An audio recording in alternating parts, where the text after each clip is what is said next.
अस्सलाम वालेकुम, मैं हूं सोनिया सत्ती। आप देख रहे हैं प्रोग्राम हकीकत क्या है। नाजरीन, तहरीक अदम एतमाद पर सियासी और कानूनी जंग जो है वो शिद्दत इख्तियार करती जा रही है।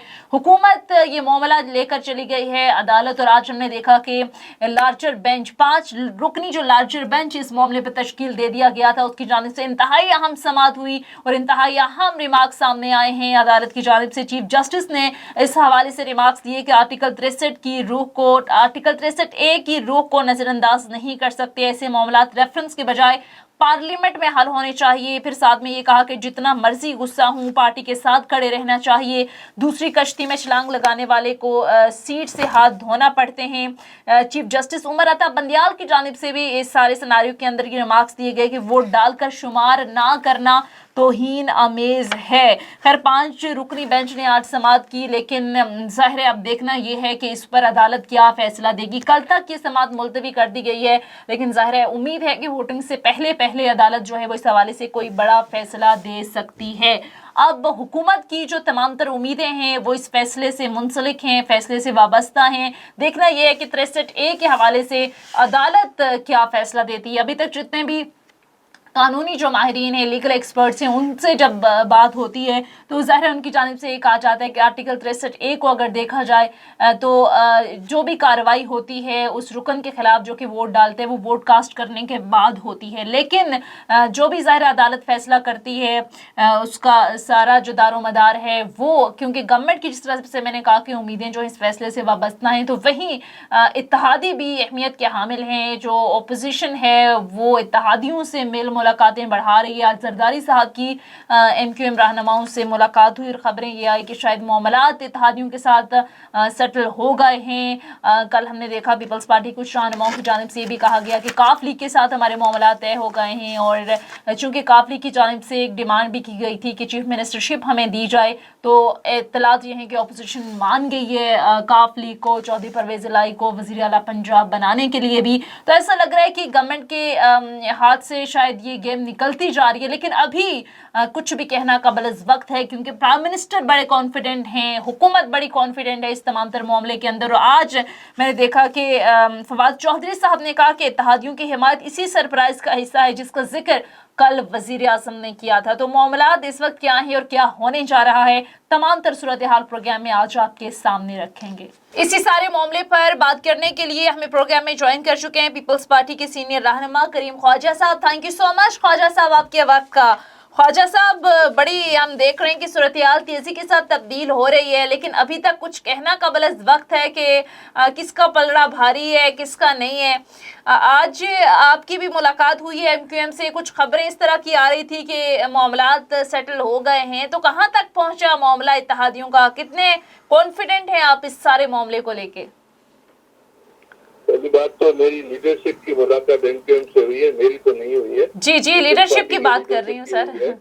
और हम समझते हैं कि मामलात गवर्नमेंट हो चुके हैं, उनसे जमानतें की जो 4 दिन मिल चुकी हैं, और यकीनन हम तो ये समझ रहे हैं कि हम जीते हुए, क्योंकि 12-14 वोट तो उनके ऑलरेडी इधर उधर हो गए। अगर टी लीग और MP और बाप पार्टी इस तरफ होती तो उसका मतलब है कि वो तो खत्म हो गया। तो मेरे ख्याल से ये अभी अदालतों में भी गए हैं, सब जुडिस इशू है, बरकरार नहीं करना चाह रहे हैं। जी सही, गेम तो हार चुके हैं। सही, लेकिन इमरान खान साहब दावा कर रहे हैं कि मैं ऑपोजिशन को एक बड़ा सरप्राइज दूंगा, और ऑपोजिशन को खुद भी समझ नहीं आएगी कि ये अरकान गए कहाँ हैं। ये भी दावा कर रहे थे। आज मैं देख रही थी फवाद चौधरी साहब के कुछ तो मुनहरिफ अरकान जो हैं वो सामने आ गए। तो क्या लगता है आपको, वाकई कोई प्राइम मिनिस्टर बड़ा सरप्राइज देने वाले हैं आप लोगों को?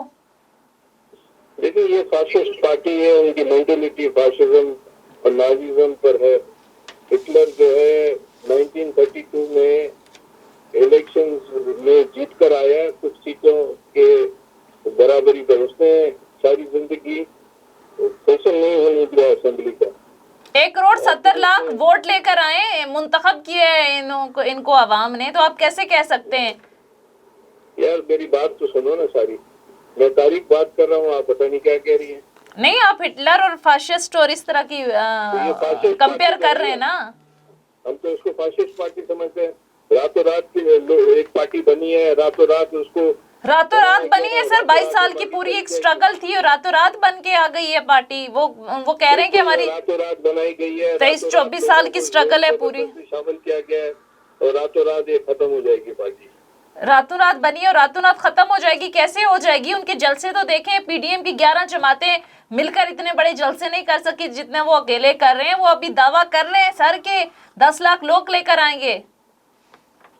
वो 1 करोड़ भी लेकर आए तभी वो जा रहे हैं। उनके हाथ से की फासिस्ट पार्टी है, फासिस्ट हरकत कर रही है, पाकिस्तान को एक फासिस्ट मुल्क बनाना चाहती है जो कि नहीं बन सकता है, डेमोक्रेटिक कंट्री है। और मैं अब क्या बोलूं, जो तारीख लिखी जाएगी जिन लोगों ने बनाया है। किसने बनाया है सर? किसने बनाया है? किसने? जिम्मेदार है कि कौन जिम्मेदार है?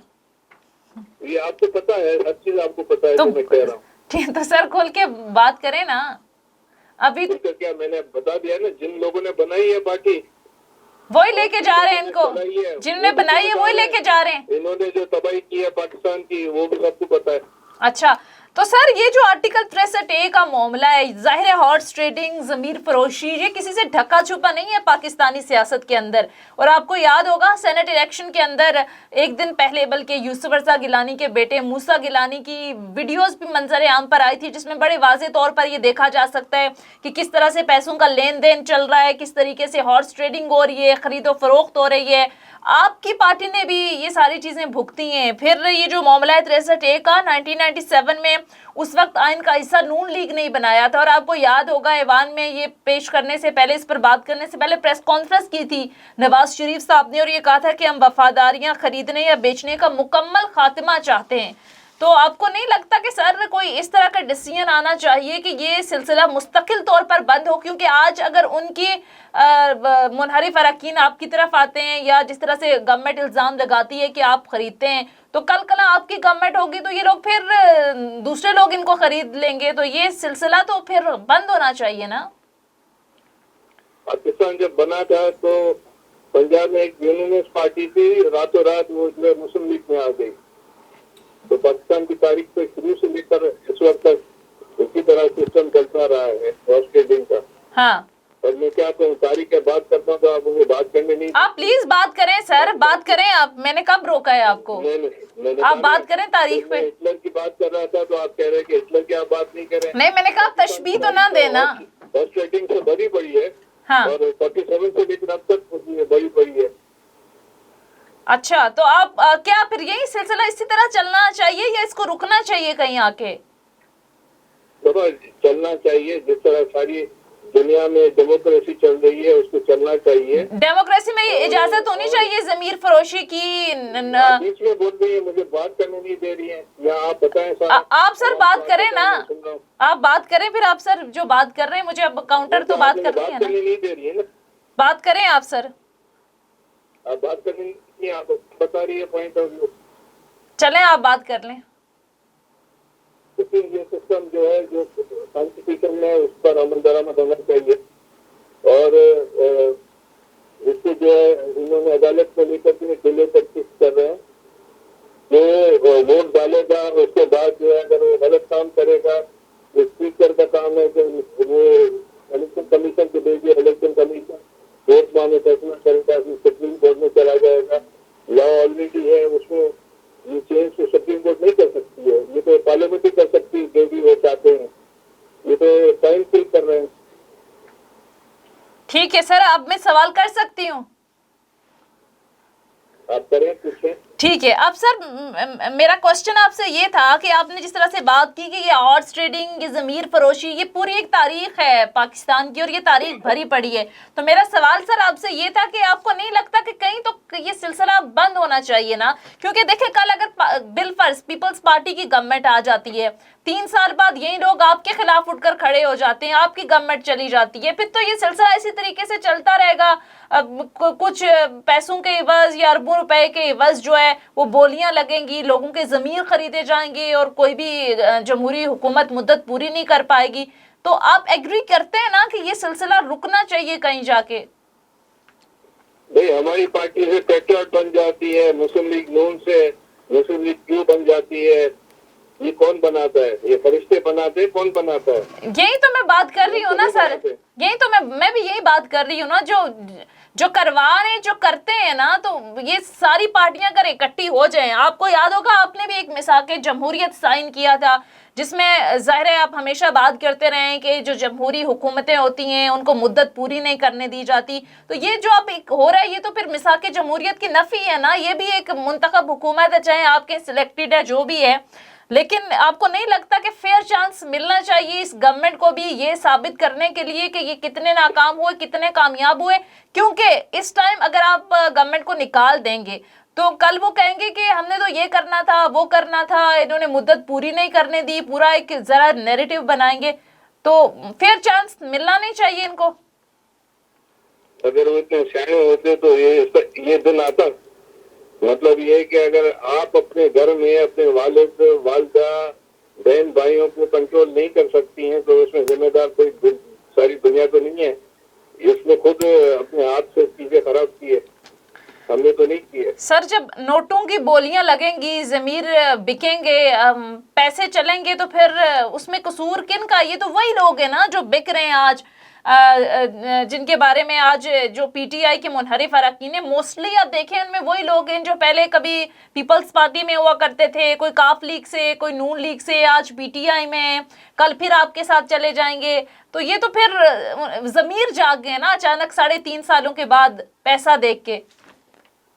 देखिए, जो कॉन्स्टिट्यूशन में लिखा पड़ा है उस पर अमल दरामद हो, वोटिंग हो, वोटिंग के बाद जो भी होता है उसको इस तरह चलने दें। इसको अगर अदालतों में जाएंगे और बगैर नंबर गेम के आप इंतजार में बैठेंगे, उनके जो एचआरडी है वो भी तो फिर गए हैं, वो भी तो 17-18 जने हैं, वो भी फिर गए हैं। अगर वो भी माइनस हो जाते हैं, भले इनके मुनहरिफ अरकान के वोट काउंट नहीं है, तभी हुकूमत गई ना इनकी। नहीं, इत्तेहादियों ने तो अभी कोई फैसला ही नहीं किया ना, वो इधर की बात कर रहे हैं ना उधर हैं, वो तो अभी दरमियान में, अभी वो देख रहे हैं सिनेरियो कि होगा क्या। जो भी है, जो भी स्पीकर है उसका काम है कि वो अपना जो कॉन्स्टिट्यूशन में सिस्टम है वो चले। और ये तो आप इल्जाम लगा रही है ना, ये वोटों की हुई है, ये तो पीटीआई वाले बातें कर रहे हैं। तो नहीं, किस पर नहीं हुआ? कोई एंकर कहेगा कि उसने करप्शन किया, उसके पास पैसे मिले तो इसमें तो जाएगा क्या? नहीं, ऑफ कोर्स अभी तो ये इल्जाम है ना, ये तो इल्जाम लगा रही है गवर्नमेंट। हाँ, यही फस्तायत है कि भाई जो फासिज्म या जो नाजिज्म है, यही होता है कि भाई जो प्रोपेगेंडा है वो 100% सही है, यहूदी है यहूदियों को मारो। फासिज्म में इसी तरह था ना, ये भी इसी तरह ही बात कर रहे हैं। अच्छा, ये आपको लगता है तसादुम का कोई खतरा है सारे तनाजुर के अंदर? तसादुम, हम कोई टेररिस्ट तो नहीं है, ये टेररिस्ट है, फासिस्ट पार्टी है, ये चीज कर सकती है। ये वही करें जो आरएसएस वाले वहाँ कर रहे हैं, अपने लोगों को तैयार करते हैं, ट्रेनिंग करते हैं। सर, डंडा बरदार फोर्स तो आप लोगों ने तैयार की हुई थी पिछले दिनों। सिंध हाउस का जो वाकया हुआ है उससे एक दिन पहले गालिबन, बल्कि उसी दिन मौलाना फजलुर रहमान की डंडा बरदार फोर्स रेड जोन के अंदर चली गई थी और हमने देखा कि वहाँ पे बड़ी प्रैक्टिस भी हो रही है, रिहर्सल भी चल रही है। तो इन्होंने तो अभी नहीं कोई चीज़ शो की। वो तो कहते हैं कि हम 27 मार्च को आएंगे, अवामी ताकत दिखाएंगे, क्योंकि ज़ाहिर अपोजिशन कह रही है कि ये गैर मकबूल हो गई है जमात अवाम के अंदर, तो ये शो करेंगे अपनी पावर। स्टार्ट तो इसकी तरफ से हुई ना, जो उल्टी सीधी बातें करना, कोई शादियां नहीं होंगी और ये होगा, बच्चों को हम ये करेंगे, हम वो करेंगे। ये फासिस्ट पार्टी इस तरह करती है। अब ये इस तरह की बातें करेंगे कि मुखालिफ क्या कहेगी, हाँ बाबा करो, वो भी इसी उसके जवाब तो देगी ना। अच्छा, लेकिन सर फासिस्ट पार्टी ने इसलिए की है। लेकिन सर, ये जो सब आप कह रहे हैं कि अगर गवर्नमेंट कर रही है तो हम भी करेंगे, मुल्क तो सबका है ना, ये सिर्फ गवर्नमेंट का नहीं है। ये जितना गवर्नमेंट का मुल्क है इतना आप लोगों का भी है। तो ये सब तसादुम होगा तो अल्टीमेटली नुकसान मुल्क को होगा, जमहूरियत को भी नुकसान हो सकता है इससे। तो ये कोई जस्टिफिकेशन तो नहीं है, तो गवर्नमेंट कर रही है तो हम भी कर रहे हैं। और हमारी एक पुरमन पार्टी है, पीपल्स पार्टी या दीगर पार्टियां पुरमन है, ये उल्टी सीधी बातें कर रहे हैं, हम नहीं कर रहे। नहीं, ये बात तो दुरुस्त है, आपने भी तो लॉन्ग मार्च किए और बड़ा पुरम रहा लॉन्ग मार्च। बिलावल भुट्टो कह रहे हैं गमला तक नहीं टूटा, और हमने देखा कि बड़े पुरम तरीके से आप लोग आए यहाँ पर, जो भी जलसा करना था जलसा करके चले गए। लेकिन आपको ये क्यों लगता है कि सूरत हाल तसादुम की तरफ जा रही है, ये गवर्नमेंट तसादुम चाहती है? ये फासिस्ट पार्टी है ना, आरएसएस, वहाँ हिंदुस्तान में आरएसएस भी यहाँ पीछे है हुआ। चले ठीक है, बहुत बहुत शुक्रिया। पीपल्स पार्टी के रहनुमा करीम ख्वाजा साहब हमारे साथ मौजूद थे, बहुत शुक्रिया सर आपका। मुख्तसर ब्रेक लेते हैं, ब्रेक के बाद वापस आएंगे।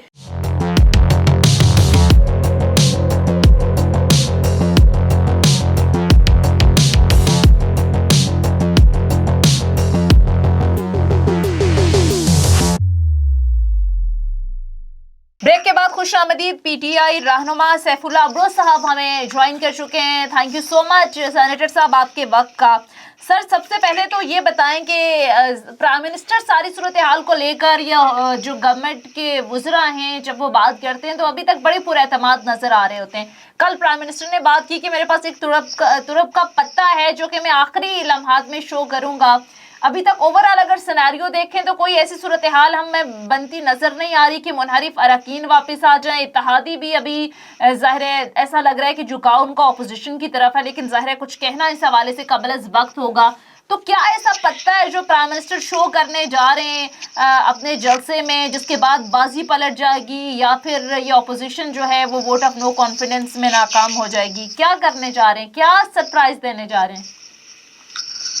देखिए जी, हमारी पार्टी का तो मौक़िफ़ बिल्कुल वाज़ेह है। आपने देखा है हाँ कि अपोजिशन के दावे हैं ना, एक्चुअली देखिए अपोजिशन के पास अपनी स्ट्रेंथ है नहीं। उनके पास 162 वोट है ना, ज्यादा उनके वोट नहीं है। उनकी जो उम्मीद है वो उम्मीद हमारी पार्टी के जो 10-12 लोग हैं उन्हीं में वो उम्मीद लगाए बैठे हैं। वो हमारी पार्टी के लोग हैं, हमारी पार्टी का हिस्सा है। वो लाजमी है वो किसी तरीके से उनसे न जाने कैसे उनकी मुलाकात हुई या उन्होंने कैसे उसको बिठा दिया, अभी तो लाजमी है वो लोग भी कह रहे हैं, लेकिन आप देखेंगे एट द एंड वो हमारे पास वापस आ जाएंगे। सर राजा रियाज ने तो इल्जाम भी लगा लिया है कि पता नहीं मुझे कितने अरब रुपए की ऑफर हुई है। रोजाना मीडिया पर आ रहे हैं वो जो मुनहरिफ अरकान अभी तक शो कर चुकी है अपोजिशन, उनमें से तो कोई भी आने को तैयार नहीं है। नहीं जी, आप देखें ना, अपोजिशन तो अपने हिसाब से क्लेम करती है ना। नहीं अपोजिशन नहीं, वो लोग खुद आके चैनल्स पे बैठ रहे हैं, चैनल्स पे इंटरव्यूज दे रहे हैं। मैं बताता हूँ, एक तो आपसे आपके साथ फोन पे हूँ, मुझे 2 मिनट आप टाइम देना, मैं जी प्लीज। जी जी हाँ। जो आपने क्वेश्चन किया मैं उसको आपको जवाब दे दूँ। देखिए, जहाँ तक हमारे लोग हैं, हमारे लोग वापस आ जाएंगे, ऐसा कोई इशू नहीं है। जो आप पैसों की बात कर रही हैं कि हमारे एक एमएनए ने कहा कि पैसे, तो पैसे अगर हमारी पार्टी पैसों की सियासत करती तो वो पहले करती, और फिर ये नून लीग और पीपी के लोग जो है ये इनके जगह ऐसे खड़े नहीं होते। पैसे की सियासत को तो खान साहब या हमारी पार्टी कंडेम करती है, ऐसी कोई चीज है नहीं। बाकी वो हमारे लोग हैं, आ जाएंगे। अभी जहाँ तक आपने बात की कि अपोजिशन हमारे जो अलाइज हैं उनका झुकाव अपोजिशन के कैसे है, ये 1 महीना है हम सुनते आ रहे हैं। नहीं मैं आपको बताती हूँ ना सर, ऑपोजिशन ये बड़ा खुलकर आप पर तनकीद कर रहे हैं। आप काफ लीग की स्टेटमेंट्स देख लें, पिछले 1 महीने में वो गवर्नमेंट के खिलाफ तनकीद कर रहे हैं। खालिद मकबूल सिद्दीकी आपकी पॉलिसीज पर तनकीद कर रहे हैं, एमक्यूएम के दीगर रहनुमा बात कर रहे हैं। आज भी जरदारी साहब से बात हुई है खालिद मकबूल सिद्दीकी की और दीगर जो एमक्यूएम के रहनुमा थे उनकी, जिसके बाद ज़ाहिर खबरें ये भी ज़रा से चली कि मामला तय पा गए, एमक्यूएम के जल्द ऐलान भी करेगी। तो ये सारी चीजें शो करती है ना कि शायद कहीं ना कहीं वो आपसे तहफ़्फ़ुज़ात का इजहार कर रहे हैं। देखिए जी, एक तो बात जो है ना, मैं आधा मिनट बात करता हूँ, बाद में आपका क्वेश्चन आ जाता है ना। जी सर, आप तसल्ली से बात कर लें। नहीं, मुझे समझ में नहीं आती बात। नहीं सर, आपने खुद पूछा है, आपने सवाल किया तो मैंने जवाब दिया ना। आपसे पूछा नहीं, मैं तो जवाब दे रहा हूँ, लेकिन आप जो है ना 1 मिनट बोलने के बाद वो जो ठीक है सर, आप प्लीज बात करें। नहीं, मैं उसी दिन गया था रोज टीवी पे। अच्छा, वहाँ में एसके न्याजी साहब सीनियर साहब के ना, हाँ। उससे 1 मिनट भी हजम नहीं हो रहा था। 1 मिनट के बाद फिर नहीं सर, आप प्लीज बात कर ले, आप सारा टाइम आपका है। नहीं देखिए, आप लोग तो इतने जज्बाती, आप तो माशाल्लाह आपका के शोज जो हैं वो अच्छे होते हैं और हम आपकी इज्जत करते हैं। लेकिन बात ये कि जब कोई क्वेश्चन पूछा जाए ना तो अगले को जवाब का मौका सर टाइम वेस्ट हो रहा है, जवाब दे दे। अच्छा, जहाँ तक आपको इत्तेहादी की बात है ना, देखिए इत्तेहादी हमारी पार्टी में जिम नहीं हुए, उनका हक है, लाजमी है। ये मौका ऐसा है कि उनको अपोजिशन जो है वो अपोजिशन की, एक तो देखिए एमक्यूएम में हमारी इत्तेहादी तो वो बिलोंग करती है सिंध से, सिंध में हुकूमत पीपी की है, तो पीपी अगर उनको कोई अच्छी आफत देगी तो वो उसमें सोचेंगे तो लाजमी ना, वो हमसे बाउंड तो नहीं है, हम उनको मना करेंगे आप क्यों जाते हैं। बात ये है कि गए कहाँ। अच्छा, परवेज इलाही साहब को सीएमशिप चाहिए थी, हमारी पार्टी ने क्लियर कट उनको अपना मौका बता दिया। आप उसके बाद देखें, आज 2 हफ्ते हो गए हैं, उसी के बाद परवेज इलाही साहब का जो लास्ट इंटरव्यू आया उसके बाद दोबारा उनका कोई मौकूफ नहीं आया। बाकी डेली जहां तक बाप की बात है, तो बाप में 70-80% जो उनके लीडर्स हैं, एमएनए, सेनेटर्स या एमपीएस, उन सब ने फैसला ये किया कि हमें पीटीआई के साथ जाना चाहिए। वही तो वजह है। हाँ, अगर 1-2 बंदे हैं, जैसे जाम कमाल साहब सीट हुए अपने सीट से, तो उसको लाजमी तकलीफ होगी। तो 1-2 लोग जो उसके साथ हैं, उसके करीब कोई पार्टी में नजदीक हैं, तो वो लोग लाजमी चाहेंगे कि भाई नहीं, हमें गवर्नमेंट के साथ नहीं जाना चाहिए। तो देखिए, बात ये है कि जब तक वो उनके साथ जाते नहीं, उन्होंने कहा था कि 25 को फैसला होगा ना, 25 कल है। कल आप देखेंगे, कल अपोजिशन पार्टी, जैसे अपोजिशन ने क्लेम किया है कि ये सब हमारे साथ मिलके एक ही प्रेस कॉन्फ्रेंस करके ज्वाइन करेंगे, आप देखें कल इनको क्या पले आता है। इनको कुछ पले नहीं पड़ना, ये हमारे साथी होंगे। अच्छा, अभी तो बात ही नहीं ना, कल तो देखिए असेंबली का इजलास हुआ है ना, 5-6 दिन की बात है। इसको जिसको भी है वो पता लग जाएगा सबको ना। ठीक है। तो कोई इनसे डर नहीं, हमने तो 4 साल इनको सुना है, हर बजट पे, हर बिल पे ये होगा वो होगा, ये कुछ नहीं कर पाते।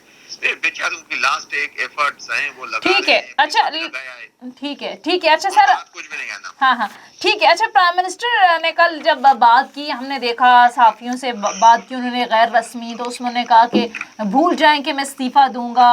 और फिर आज भी बयानात प्राइम मिनिस्टर के हवाले से चल रहे थे कि गलत फहमी है कि मैं आराम से बैठ जाऊंगा। तो सर, ये बेसिकली मैसेज किसको दिए जा रहे हैं, किसने इस्तीफा मांगा है? और फिर अगर तहरीक अदम एतमाद, तो ज़ाहिर एक आईनी ऑप्शन है, आईनी हक है ऑपोजिशन का, और अगर ये कामयाब हो जाती है तो फिर स्ट्रैटेजी क्या है, काउंटर क्या करना है? क्यों प्राइम मिनिस्टर बार बार कह रहे हैं मैं ज्यादा खतरनाक हो जाऊंगा, गलत फहमी है कि आराम से बैठ जाऊंगा? देखिए, ये तो आपको मेरे ख्याल में आपके क्वेश्चन, अपोजिशन माशाल्लाह डेली टीवी पे आ रही है और डेली उनके जो जितने मतलब एक्सप्लेन करते हैं, तो आप देखें अपोजिशन ने कहा ना कि भाई जैसे कि आपके इत्तेहादी भी हमारे साथ मिल गए, हाँ, अलग वो मिले नहीं। 10-12 लोग ये दोनों जानिब से, ये सिर्फ, सॉरी सर आपकी बात काट रही हूँ, आज फवाद चौधरी ने भी कहा है कि इत्तेहादियों की हिमायत इस सरप्राइज का हिस्सा है जिसका वजीर आजम ने कल तज़किरा किया था। तो ये दावे दोनों जानिब से किए जा रहे हैं। देखिए, मैं आपको वही बात बताना चाहता था, आप फवाद की तो बात में आ गई। मैं आपको ये बताना चाहता हूँ, आपने कहा ना कि वो किसको मैसेज दे रहे हैं कि मैं इस्तीफा नहीं दूंगा।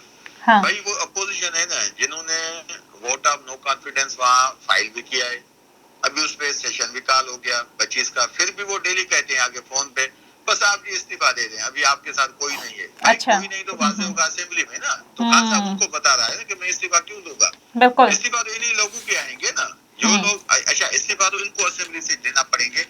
उसकी वजह क्या है भाई, ये इतना इन्होंने तमाशा 1 महीने से बना के रखा है। अगर इनका सुने, आप बात सुनी है कि अगर इनका एक बंदा भी मेंबर हमारे पास आ जाता ना, अगर गवर्नमेंट इनको किसी भी तरीके से अपने पास ले आती, तो आज इनसे ज्यादा चीखें हामिद मीर करता, आज इनसे ज्यादा चीखें या मीडिया करता। देखें जी, पीटीआई गलत कर रही है, हाउस ट्रेडिंग कर रही है, अभी पूरा मीडिया चुप खड़ा है। आप फोटोज देखें, आप डिनर देखें, लंच देखें, सारे साहब वहाँ बैठे हुए। सर पूरा मीडिया नहीं, चंद मीडिया के चंद लोगों को आप कह सकते हैं, सारे मीडिया को नहीं कह सकते सर। नहीं देखें, नहीं आप फोटो देखें, हमारे पास किसी एक सहाफी का फोटो दिखाएं जो हमारे साथ लंच या डिनर के साथ है, कभी भी नहीं। हम इज्जत करते हैं सब सहाफियों की, सारे मीडिया की, लेकिन वो लोग जो पूरे पाकिस्तान को दुनिया लेवल बता देंगे हम तो वर्ल्ड लेवल के जर्नलिस्ट हैं, उनकी पोजीशन ये लगी हुई है, आपके सामने है ना। देखिए ये कौन सा हम एक कौम को जो है ये बता रहे हैं कि भाई हास्टेड कहाँ गई 18 अमेंडमेंट, कहाँ गई? बात तो ठीक है सर आपकी, ये तो 63 है, तो बल्कि 1997 में नून लीग ने खुद आइन का हिस्सा बनाई थी। और आपको याद होगा उन्होंने प्रेस कॉन्फ्रेंस करते हुए कहा था कि हम वफादारियां खरीदने बेचने का ये खेल चाहते हैं कि हर सूरत बंद हो। पीपल्स पार्टी भी कंडेम करनी चाहिए और हॉर्स ट्रेडिंग का ये सिलसिला वाकई बंद होना चाहिए। और मैं तो सर ये कहती हूँ कि ये अदालत के लिए एक, जिसे कहे ना, एक टेस्ट केस है कि इस फैसले में कुछ ना कुछ ऐसा होना चाहिए कि एटलीस्ट मुस्तकबिल में ये सारी चीजें बंद होनी चाहिए, खत्म होनी चाहिए। आप देखें जो 18 अमेंडमेंट का जो खालिक है ना, मियां रजा रब्बानी जो सेनेटर है हमारे साथ, देखिए 1 महीने से मीडिया पे नहीं आ रहा। आप आए ना, आप आके बताओ, डिफेंड करो ना कि ये आपकी पार्टी की लीडरशिप की पॉलिसी थी, ये बेनजीर साहबा की पॉलिसी थी, बिल्कुल भुट्टो साहब की पॉलिसी थी। हाँ। आप तो नवाज शरीफ की पॉलिसी पे चल रहे हैं। जो शांगा मांगा की सियासत करता था, बिल्कुल। आप लोग उसी की सियासत को लेके आगे चल रहे हैं। अभी कौन सी पॉलिटिक्स है पीपी की, अभी जो है जिसको हम ये कहते हैं कि ये कोई इनकलाबी सियासत करने जा रहे हैं। भाई बिल्कुल। बात ये इक़्तिदार 1 साल का है, 1.5 साल का है, जो जिसकी किस्मत होगी वो वहाँ उसको मिलेगी, ऐसी कोई बात ही नहीं है। बिल्कुल। कोई नहीं है, हालांकि सर ये पीपल्स पार्टी वाले तो 89 में भुगत चुके हैं ये तमाम तर मामला। आपको याद होगा ये बेबी शहीद के खिलाफ जब आई थी तो ये तो भुगत चुके हैं ये सारी चीजें। अभी भी भुगतेंगे, अभी भी। मैं आपको एक चीज बताता हूँ, अभी भी भुगतेंगे। इनकी 50 अभी ये अगर वफाक में इन्होंने ये ट्रेंड डाला है ना, अभी इनके सूबे प्रोविंशियल मिनिस्टर सारे आके सिंध छोड़ के यहाँ बैठे हैं इस्लामाबाद में सिंध हाउस में, तो मैं इनको बताना चाहता हूँ कि ये चीजें कभी भी ट्विस्ट हो जाती हैं। बिल्कुल हो जाती है। मोर देन 70% इनके एमपीएस जो सिंध में हैं वो तो इनसे ऐसे नाना है, तो वो कोई आपकी मीडिया आपको बता सकती है उनकी पोजीशन क्या है, वो एमपीएस क्या है। वहां भी चंद लोग हैं, 7-8 लोग हैं जो सिंध गवर्नमेंट चलाते हैं, जिन्होंने तबाही मचा के रखी है। तो वहां के एमपीएस तो क्या, उनका तो पटवारी भी नहीं सुनता। वो 6-7 लोगों के एक माफिया है, एक टोला है जो पूरी सिंध गवर्नमेंट पे काबिज है। तो अगर यहाँ इन्होंने ट्रेन डाला है और ये खुश हैं कि यहाँ हम कामयाब हो जाएंगे, तो ये उस दिन से डरे जब इनके एमपीएस सिंध में उठे। जब वहाँ की से चेंज आए तो फिर वहाँ ये चीखे न मारे। तो सरप्राइज क्या देंगे सर अपोजिशन को, ये तो बता दें।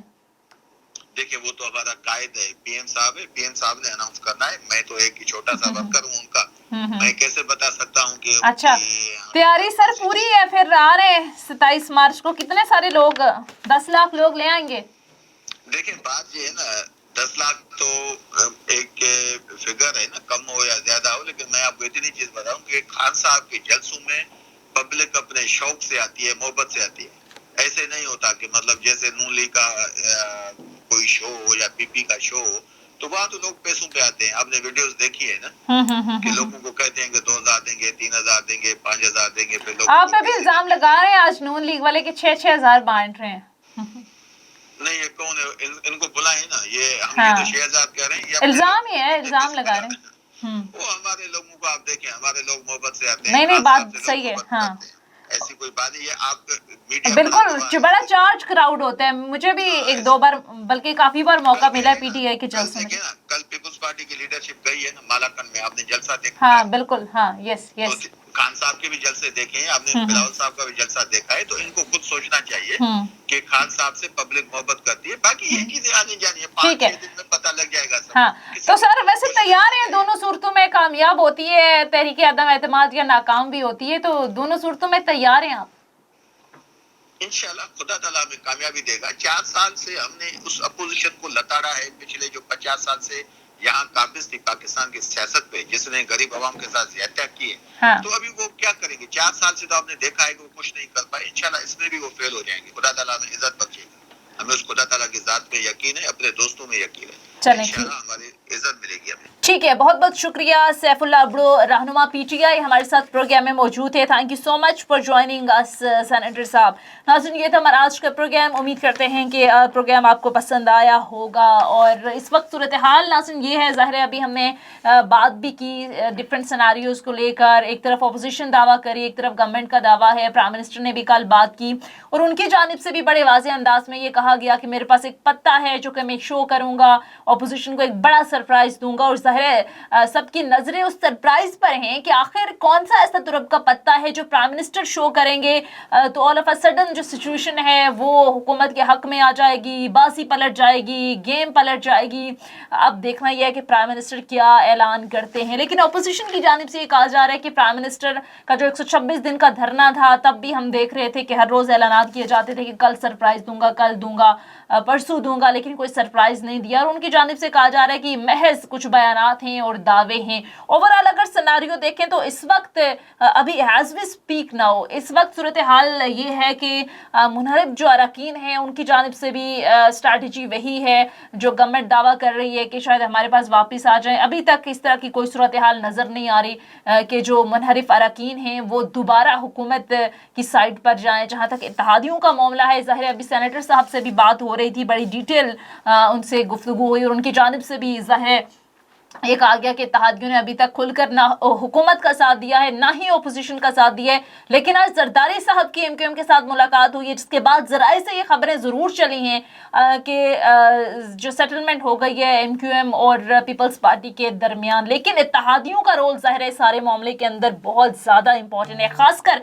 जब से आर्टिकल 63A की जो तशरीह का मामला है वो हुकूमत अदालत लेकर गई है, उसके बाद से हमने देखा कि जो इत्तेहादी हैं उनकी अहमियत मज़ीद बढ़ गई है। अपोजिशन की जानिब से बड़ी तेज़ी आ गई राबितों के अंदर। एमक्यूएम से हमने देखा मौलाना फजलुर रहमान बहादुराबाद उनके मरकज़ गए, जरदारी साहब ने खालिद मकबूल सिद्दीकी को कॉल की, वो इस्लामाबाद आए, फिर आज भी मुलाकातें हुई, जिसके बाद ज़ाहिर है बड़े कॉन्फिडेंट लग रही थी अपोजिशन के मामला जो हैं वो हल की तरफ हैं। बहरहाल अगले 2-4 दिन सियासत में या सियासी हवाले से इंतहाई अहम है, क्योंकि अगले 2-3 रोज़ में बड़े वाज़ेह अंदाज में चीज़ें सामने आ जाएंगी। एक्सपेक्टेशंस हैं या अपोजिशन ये दावा कर रही है कि शायद कल जो इत्तेहादी हैं गवर्नमेंट के वो भी अनाउंस कर दें कि वो किस साइड पर हैं। शेख रशीद साहब ने भी आज बात की और उन्होंने कहा कि इत्तेहादी जो हैं वो उम्मीद है कि 1-2 दिन तक फैसला कर लेंगे। लेकिन सबकी नज़रें इस वक्त हैं वो हैं 27 मार्च को होने वाले जलसे पर, जिसकी तमाम तर तैयारियां जो हैं वो अब गवर्नमेंट की जानिब से शुरू कर दी गई हैं। 10 लाख लोग लाने का दावा किया गया और प्राइम मिनिस्टर ये कहते हैं कि 27 मार्च को पता चलेगा कि अवाम किसके साथ है। नाज़रीन, ये था हमारा आज का प्रोग्राम के हवाले से फीडबैक ज़रूर दीजिएगा। अगले प्रोग्राम तक इजाज़त दीजिए। खुदा हाफिज़।